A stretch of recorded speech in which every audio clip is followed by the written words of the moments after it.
Hello everyone. This is mostly for people who missed the Zoom meeting yesterday if they had technical issues or they just couldn't join or they didn't check their Edmodo. Um, I just wanted to make this for you. I was hoping to upload the one we did yesterday, however, it did not record. So from now on, what I'm going to be doing most likely on Sunday nights, I'm going to upload a video like this. I'm going to cover a couple of lessons that were on the iReady or that, we're going to start going over again. And you guys can watch those. We'll still have our Zoom meetings. Only those videos will be focused on talking about questions that you guys have. So these are just a few things I wanted to go over. So starting yesterday, you guys need to sign into your student portal before 4 p.m. to be marked present, okay? This is for your attendance. If you do not sign into your portal at least once before 4 p.m., you are going to be marked absent. Now, a lot of you guys have to use your portal to get to work, to the school work and everything anyway, so it's not a big issue. Just keep in mind that if one day you decide you want to take a break and not do schoolwork, at least sign into your portal and check up that everything is up to date and you're not falling behind. I also want to mention that starting yesterday, for the next 2 weeks, we're going to be doing some Edgenuity assignments. I'm still going to assign the iReadies, so you guys can work on that in between. It's not going to be many Edgenuity lessons, but it's just to go over scatter plots, right? That's the only thing we weren't really able to cover because we had to leave the school before we had enough time. So I want to make sure that you guys get a lot of help with scatter plots to understand, what to do with them. And of course, I'll make a video about scatter plots. Maybe not right now, but coming up, we will do that. I also want to talk about the Zoom meetings. So Zoom meetings from now on are going to be Mondays and Fridays at 1:30. I'll add that in. At 1:30.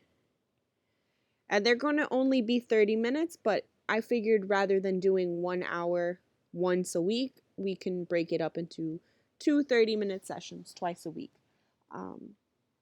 So they're going to be Mondays and Fridays, and those are mostly going to be focusing on reviewing what was in the video for the week that I make, or things that you just weren't understanding. I might make a poll at the end of the week, and you guys can vote on which topic you want to go over next. Luckily, we were able to finish most of the things except for scatter plots. So we can go back and revisit, Pythagorean theorem or solving equations, things like that. And that way you guys get a better understanding and you're more prepared for next year. So just the basic rules of Zoom, all mics must be muted. Now in the first 5 to 10 minutes of the meeting, when everyone is still signing up, I'll let you guys be unmuted and, you can talk and everything. But once I start the lesson, I am going to mute all your microphones and you will not be able to unmute yourself. Now, if you have any questions, there are two options. One is there's a raise your hand button. I believe it's when you click participants, it is there, but we can go into that when we're actually doing the meeting. So you can click the raise your hand button, or there is a chat. So you can just type your question in the chat. It pops up on my screen, so I'm able to see it immediately, and I will answer it then. Now, our Zoom meetings are optional. If you do not attend, you do not get penalized. But if you do attend and I see that you are participating, you answer any of my questions and all that stuff, I will give you half an extra credit grade. Now, at the end of the videos, I'm going to be assigning some extra work, some extra practice problems. They might be a little tougher than, what we've been doing, just so you guys can try and figure them out. So if you are able to do so, or, you show me that you're putting in the effort and you're following some of the rules, you can work on those, take a picture, send it to me either through Edmodo or Teams, and I'll give you another half extra credit. So in total, you can get a full extra credit grade from these Zoom meetings. Okay? The next thing is Miss Vickers is now on Edmodo. If you have any questions and I am unavailable, if I have a meeting or something like that, please send her a message. she'll either be able to answer it right then and there, or she'll contact me to let me know, hey, the student has a question, and I'll, as soon as I am done with whatever's going on, I will answer you. Okay? And the last thing to go over, I know I messaged you all on Edmodo, but please reach out to your classmates who have not been doing any of the work, who are not on Edmodo, who are not on Teams or Remind. It is very important that they are active in the class. I know that we are all virtual, and a lot of you guys think that it's a vacation, but it's not. Administrators are going to be calling home soon. This week, I'm going to be putting together a list of students who have not been participating, who have not been completing any work, that are not in any of my portals or anything like that. And I will be sending it to the administrators so they can start calling home. Okay, so, and last but not least, stay safe, and let's go ahead and do some math. So the first thing we were going over yesterday in our Zoom meeting were exponents. So if we remember, exponents were a base and a number. Remember my cheesy joke that my exponent or my power can be any number, right? So that's why there's an n there. And this is my base. All right. So now, for example, if I have 2 to the third, right? That's the same as saying 2 times 2 times 2. Remember that this little number here, my exponent or my power, tells me how many times to multiply the base.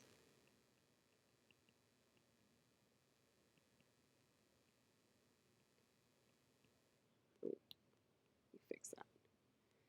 To multiply the base. Right? So 2 times 2. Now remember, this isn't 2 times 3, which is 6. It is actually 2 times 2, which is 4, times 2, which is 8. So 8 is actually the correct answer. Okay? And we can do that with a bunch of other numbers. So if we had, for example, 4 squared, right? That's the same as 4 times 4, which is 16. Remember that it is not 4 times 2. 4 times 2 would be 8. That is nowhere near our actual answer, which is 16. So we want to be careful with that. Now the next thing was properties. Properties of our exponents.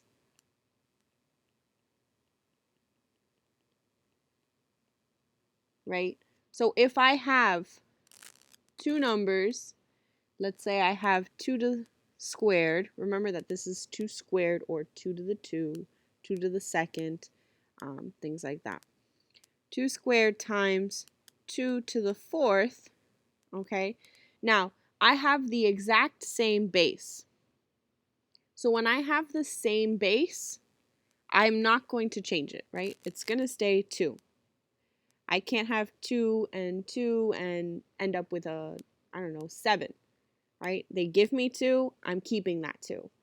Now, the only thing I need to change is my exponent. Now, when I multiply, remember that addition and multiplication are very similar, right? 2 plus 4 is going to be 6.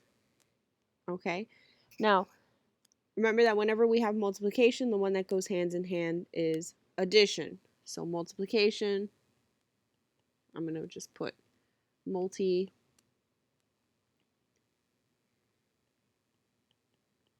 and add.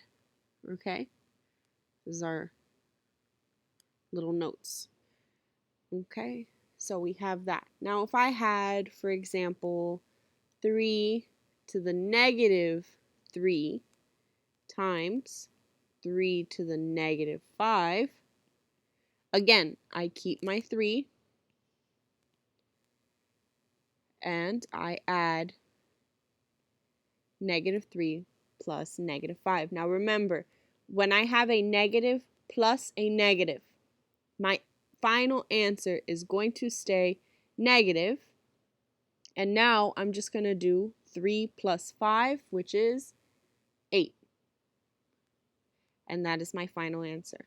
Now, you guys do not have to solve these to actual numbers, right? If they don't give you a calculator, it would be too much for you to do 2 times 2 times 2 times 2 on your own, right? Because this is really 2 times 2 times 2 times 2 times 2 times 2. It would be too much work. They're just going to tell you to leave it like this. Now, if they do give you a calculator, of course you're going to have to calculate what that is, but it's a little bit easier, okay? Same thing for 3 to the negative 8th. They're not going to ask you to solve that unless they give you a calculator, okay? So now let's try one more of the multiplications. Let's do 11 to the negative 4th times 11 to the 8th. Now, I keep, once again, my 11, right? But now, I'm going to add, now I have a positive and a negative.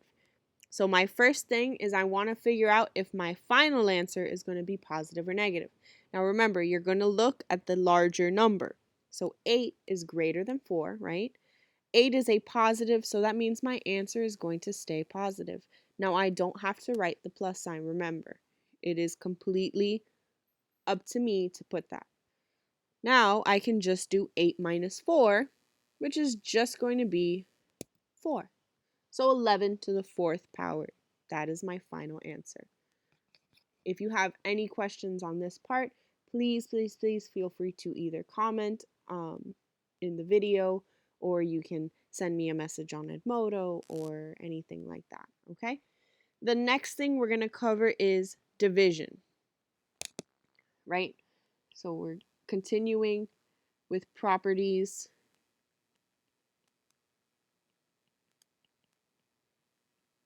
of exponents, only now we're going to be working on division. So now if multiplication matched addition, division is going to match the opposite of addition, which is subtraction. Okay? So our first example we're going to have, let's see, let's do 2 to the 3rd over 2. Now, first thing I want to acknowledge, this is a fraction, right? We don't have our usual division sign, which I'm going to put right up here in this corner. But if you look at it, right, I think I've told you guys before, a fraction is a division problem. If you want to look at the division symbol that they actually give you, you can kind of actually see the symbol in this problem, right? This number right here is going to be like the first little dot. Then we have our line for the division, and this number would fill in the blank for the second dot. So you can see that it would still be a division problem, right? You can kind of get that. So fractions are just the division. Now, the second thing I want to know is, what kind of exponent does this 2 have? Now remember, I've told you, whenever there is a number, and I'm dealing with exponents, right? We should all remember that there is always an invisible 1, okay? So if that invisible 1 is there, that means my answer, this is going to actually equal 2 to the 3rd divided by, I'll keep it with the symbol, 2 to the 1st, which is going to be, I keep my base, and I'm going to do the subtraction. So 3 minus 1. Now 3 minus 1 is going to be 2. Now this one is easy enough that they might just ask you, what does it equal? 2 times 2 is 4. Okay? So that's the basics of division with the exponents, okay? If they have the same base. It does not matter, you know, that it's a fraction. It's still going to be the subtraction. Now, the other thing to keep in mind is that it's always the first number and then the last number, right? 3 minus 1. Do not do 1 minus 3. That is not going to be your answer, okay? So let's try another one. Let's say I have 5 to the third divided by 5 to the negative fifth, right? So again, that's going to be, I'm going to write it out. If you guys feel more comfortable seeing it like this, please just convert it. Don't try and solve it without changing it. It might take a little more time, but isn't it better to get 100% than a 50% because you didn't want to take some time to write this out? So again, I keep my base, and that's going to be 3 minus negative 5. Now, if we remember, when we have a negative and a negative, well, first off, remember that this is really a 1. And when I multiply a negative times a negative, I end up with a positive. So that's going to be, what, 5? Now it's 3 plus 5, which is going to be 5 to the 8th. And again, that's basically what we're doing here. So if we had, let's do one more. I'm going to do 3 to the negative 2 over 3 to the negative 20, right? Let's do a bigger number. I'm going to change that so it's a little easier for me to read. And now I'm going to have 3 negative 2 minus negative 20. So again, I have a negative and a negative, which is going to equal to a positive, right? Now what happens? I have 3 negative 2 plus 20. Now the sign of my larger number is a positive, so I'm going to end up with a positive number. So now I can just do 20 minus 2, which is 18. Now these last two numbers are definitely too big for us to do without a calculator, so don't worry too much about solving those without one, right? Because they're not going to have you do 18 times, okay? Now, I'm going to give you guys a couple of questions to solve on your own. They are a little bit challenging, but they really just focus on everything that's in this video. It's just a little bit extra steps, right? So the first example, so I'm going to do practice. The first one is going to be 2 to the negative 4th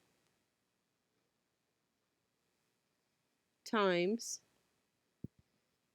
2 to the negative 5th divided by 2 to the negative 6. So remember, you always want to keep in mind, what is it? PEMDAS, right? That is your best friend. You always want to remember that, because if you don't, it's going to make this a lot harder. So my hint to you for this first one, I'll write it over here. My hint, do the numerator first, then the denominator. Now, I'm not going to tell you what those terms mean because we should know what they mean. If you don't, then you'll have to go back and look at your notes. And the second problem I'll give you will be, let's see.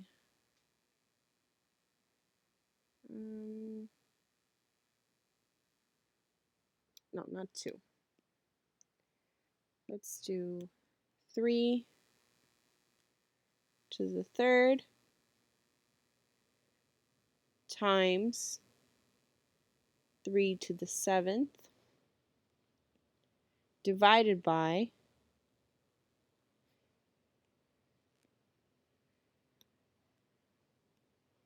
2 to the fifth. Okay, no hint on that one. I want you guys to try that one on your own. Remember that this hint is only for number 1.